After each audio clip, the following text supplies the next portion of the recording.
2 de octubre de 2002, la policía del condado de Montgomery, Maryland, investigaba una serie de muertes por herida de bala. James Martin, de 55 años, fue abatido de un solo disparo mientras metía las bolsas de la compra en su coche. Sonny Buchanan, de 39 años, muerto de un solo disparo mientras cortaba el césped de su jardín. Otro taxista de 54 años, asesinado a tiros mientras llenaba el depósito de gasolina. Nunca había ocurrido nada parecido en el condado de Montgomery. Vivimos en una comunidad muy segura, pero el índice de homicidios acaba de subir un 25% en un solo día. Todas las muertes parecían obra del mismo asesino. La policía sabía que habían disparado a las víctimas desde 100 o 200 metros de distancia, pero no sabían dónde se había apostado el francotirador. El FBI recurrió a las nuevas tecnologías de infografía para construir maquetas de las escenas del crimen y determinar cuál era el emplazamiento del francotirador. Y dado que el francotirador había conseguido escapar limpiamente, algunos pensaban que habría dos personas implicadas, un localizador y un tirador. Mi teoría era que había un conductor con él y así es como conseguía escapar. Matas a una persona o matas a dos personas, eso ya es una jornada completa para un asesino psicópata. Pero ahora llega una tercera y una cuarta en menos de 2 horas. Fue entonces cuando pensé que debía haber 2 personas. La cuarta víctima fue Sarah Ramos, de 34 años, que murió de un disparo mientras esperaba sentada en un banco frente a esta oficina de correos. Una niñera de 25 años también murió en otra gasolinera. Necesitamos una ambulancia en la esquina de Walnut y Connecticut. Es una mujer que estaba limpiando su coche y ha sonado un disparo. Está inconsciente y sangra por la nariz y por la boca. Y Pascal Charlotte, de 72 años, murió de otro disparo mientras cruzaba una calle de Washington, D.C. Un testigo dijo haber visto un Chevrolet antiguo de 4 puertas abandonando el lugar de los hechos con las luces apagadas. Creemos que puede tratarse de un tirador experimentado y eso aumenta nuestra preocupación. Las últimas 3 muertes proporcionaron a la policía la primera prueba forense. Había fragmentos de bala recuperados de las víctimas con el tamaño suficiente para ser analizados. Hacemos lo que llamamos una comparación por fragmentos para identificar la bala. Es casi como armar un rompecabezas. Cuando la bala sale por el cañón, las estrías del interior marcan la bala. El francotirador estaba utilizando balas del calibre .223. Las marcas de los fragmentos de las últimas 3 víctimas eran todas del mismo arma. Las balas eran balas de cabeza hueca, diseñadas para hacer el mayor daño posible. En eso consisten las balas de cabeza hueca, en aumentar la superficie de la bala cuando se abre. Esto sale a una velocidad de 1000 metros por segundo y cuando alcanza el cuerpo el impacto en sí ya es mortal, pero además empieza a dar vueltas dentro del cuerpo. Al día siguiente, una mujer de 43 años recibía un disparo en el parking de un centro comercial, esta vez más al sur, en el condado de Spotsylvania, Virginia. Pero por suerte, sobrevivió. Algunos testigos dijeron haber visto una furgoneta o una camioneta blanca en el lugar de los hechos. Pero con tan pocas pistas, los científicos tuvieron que confiar en que las nuevas técnicas de perfiles geográficos les ayudaran a identificar al asesino.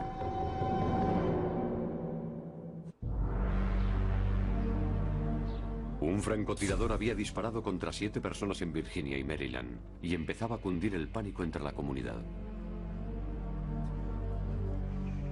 Los investigadores tenían pocas pruebas físicas, así que optaron por las nuevas técnicas a su alcance para resolver crímenes.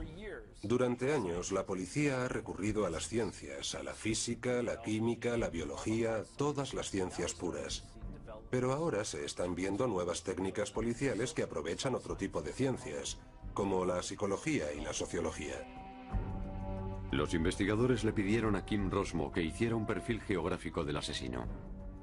Rosmo era un ex detective de la policía canadiense que había inventado el programa informático que se utiliza. Con los asesinatos en serie y de desconocidos hay un problema de exceso de información. Demasiados sospechosos y demasiadas pistas. Son listas con cientos o miles de datos. Es como el clásico problema de la aguja en el pajar. Sabemos que está ahí, pero ¿por dónde empezamos? Rosmo cree que los criminales actúan a una distancia predecible de su lugar de residencia. Así que introdujo todos los lugares donde se habían producido los tiroteos en su programa de ordenador, que contiene información acumulada sobre miles de casos anteriores. Los criminales son perezosos, pero los criminales tampoco quieren cometer los crímenes demasiado cerca de sus casas, así que queda una zona vacía alrededor. Pero hay un punto en el que su deseo de actuar en una zona concreta se equilibra con su deseo de mantener el anonimato. El ordenador muestra dónde se produce ese equilibrio. El sistema informático efectúa todos los cálculos, hasta 1 millón de cálculos, y genera una zona de riesgo. Un mapa en 3 dimensiones que muestra los lugares más probables donde pueda estar el domicilio. Las escenas del crimen se muestran en amarillo o en verde. El lugar de residencia más probable del sujeto se muestra en rojo o en naranja. La policía también pidió al FBI un perfil de comportamiento del francotirador. El punto fuerte y el punto débil de los perfiles de comportamiento es que se basan fundamentalmente en el estudio de individuos que han cometido crímenes con anterioridad, y lo que se hace es identificar los puntos en común. Basándose en hechos criminales anteriores, los expertos en perfiles de comportamiento dicen que el asesino en serie suele ser un varón de raza blanca, de 20 o 30 y tantos años, con estudios de secundaria y que suele estar divorciado. Un perfil de comportamiento no resuelve un crimen. Hacen falta pruebas físicas o testigos o una confesión para hacer eso. La ciencia es importante. La ciencia nos ayuda. Pero que la gente hable con la gente y consiga información es nuestra mejor baza. Pero la policía estaba segura de una cosa. El asesino o asesinos estaban viendo las noticias. Es habitual que sigan las noticias. Y hasta suelen participar en la investigación de alguna forma. Es algo que alimenta su ego.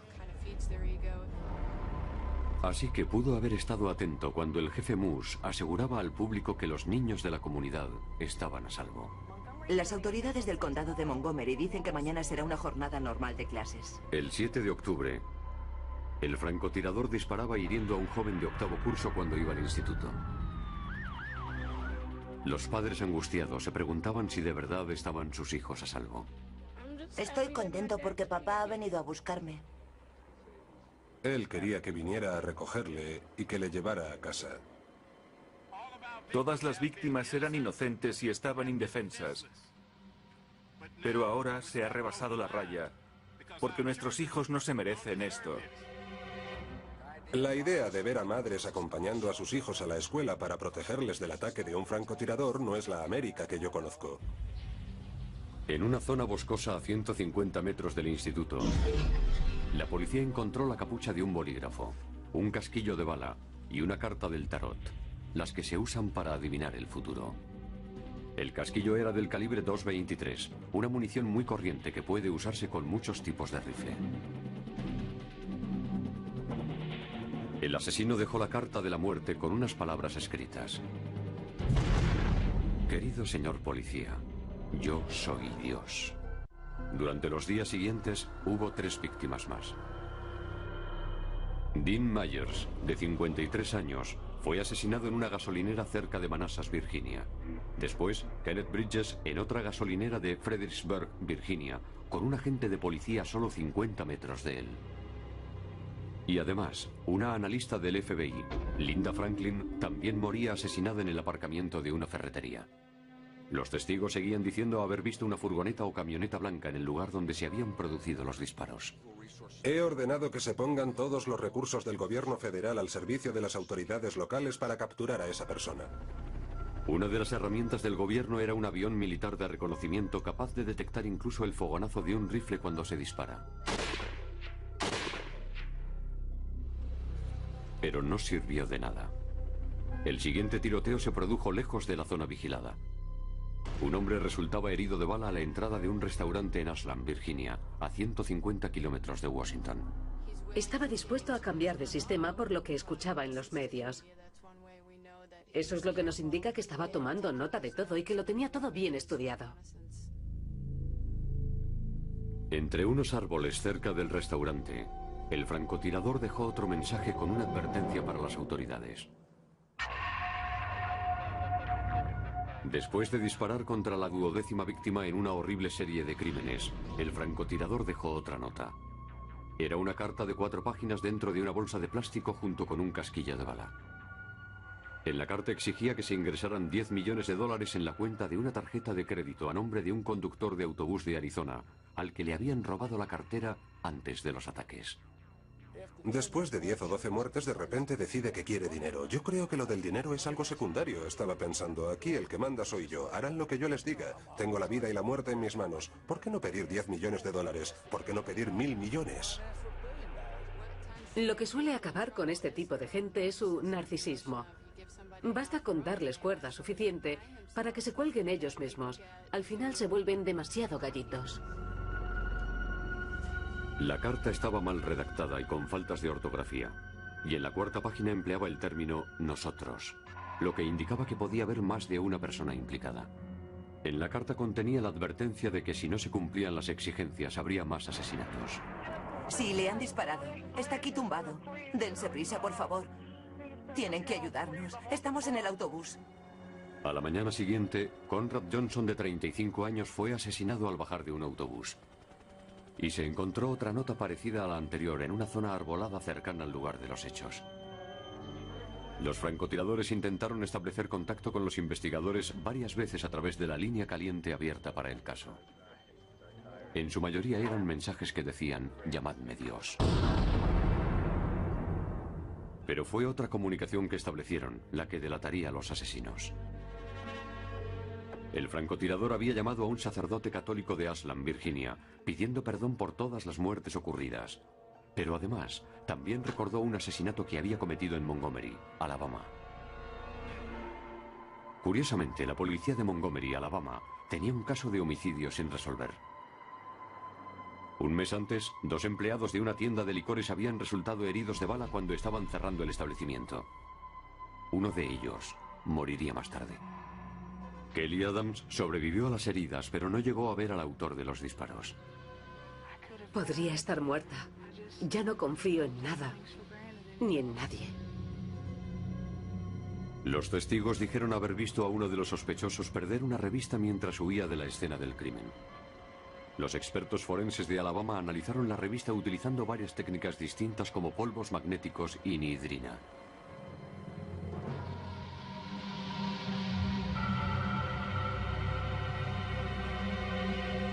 Y también emplearon pegamento. Dentro de una cabina herméticamente cerrada, se calienta una pequeña cantidad de pegamento hasta que se vaporiza y se adhiere a las sustancias orgánicas. Con esas técnicas se encontraron varias huellas útiles que las autoridades federales introdujeron en un sistema informático llamado AFIS. El AFIS es lo que llamamos el sistema automatizado de huellas dactilares. Es decir, es un programa informático que escanea huellas y después las compara. El ordenador hace millones de comparaciones que un ser humano tardaría años en hacer y utiliza varias bases de datos del gobierno. En la base de datos de inmigración, los investigadores encontraron lo que buscaban. Las huellas dactilares de la revista pertenecían a Lee Boyd Malvo, de 17 años de edad, que era un inmigrante de Jamaica. La policía descubriría más tarde que le apodaban Sniper, francotirador, un mote que le puso el hombre que salía con la madre de Malvo, John Muhammad, de 41 años. Malvo y Muhammad habían estado viviendo en esta casa de Tacoma, Washington. Los vecinos dijeron haber oído disparos en el jardín trasero de la casa. Lee Boyd Malvo y John Muhammad ahora eran los principales sospechosos. Pero, ¿dónde estaban? ¿Y podrían ser detenidos antes de que volvieran a matar?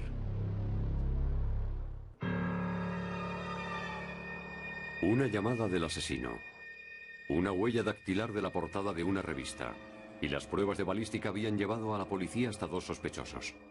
Lee Boyd Malvo, de 17 años de edad, y John Muhammad, de 41. Después de consultar con el departamento de tráfico, averiguaron que Muhammad tenía un Chevrolet Caprice del 90 con matrícula de Nueva Jersey, información que se facilitó a los medios de comunicación. Pedimos a los ciudadanos que nos llamen si tienen alguna información sobre el paradero de Muhammad o cualquier información que puedan utilizar los investigadores para localizar a ese individuo. Unas horas después, un camionero vio el coche en una estación de descanso de la autopista. La policía detuvo a Malvo y a Muhammad sin complicaciones. Los dos habían estado durmiendo en el coche. Pero en el maletero, la policía encontró un rifle Bassmaster semiautomático con un pequeño trípode y una mira telescópica. En el coche también había un ordenador portátil y un sistema de posicionamiento global, o GPS.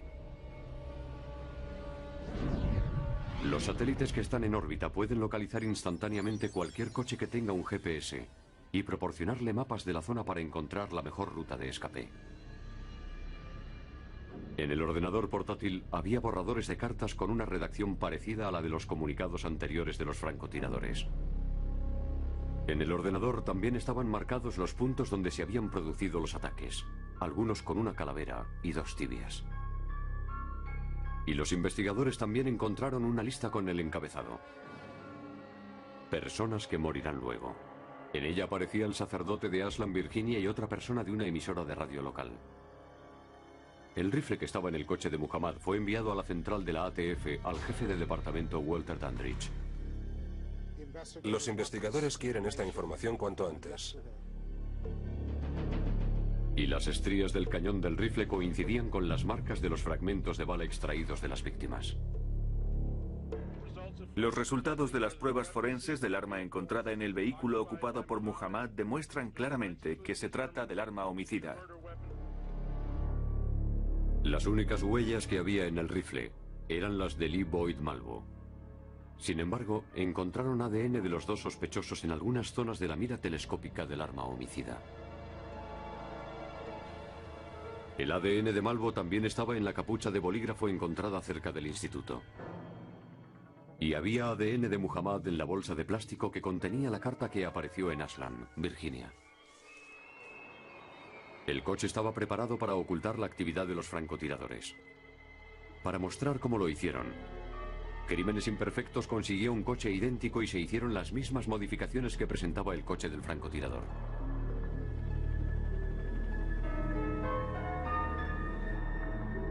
Había un agujero de 10 centímetros. En el maletero se había cortado una parte del asiento trasero. Como vemos en esta demostración, sería fácil para alguien meterse en el maletero y disparar a través del agujero. Esto es lo que se vería mirando a través de la mira telescópica del rifle. Eso combinado con la protección de disparar desde el maletero de un coche y un conductor para abandonar la escena del crimen, basta para entender cómo pudieron escapar tan limpiamente. Aunque hubiera habido un policía cerca del coche, no habría notado nada sospechoso. El fogonazo del disparo no podría haber sido detectado por el avión de reconocimiento. El perfil geográfico indicaba que los francotiradores vivían cerca del primer grupo de víctimas. Y en cierta forma así era. El búnker móvil que era su casa les permitía llegar a la zona de equilibrio que indicaba el perfil geográfico, cerca de casa, pero manteniendo el anonimato. Pero aún quedaba el porqué de tantas muertes.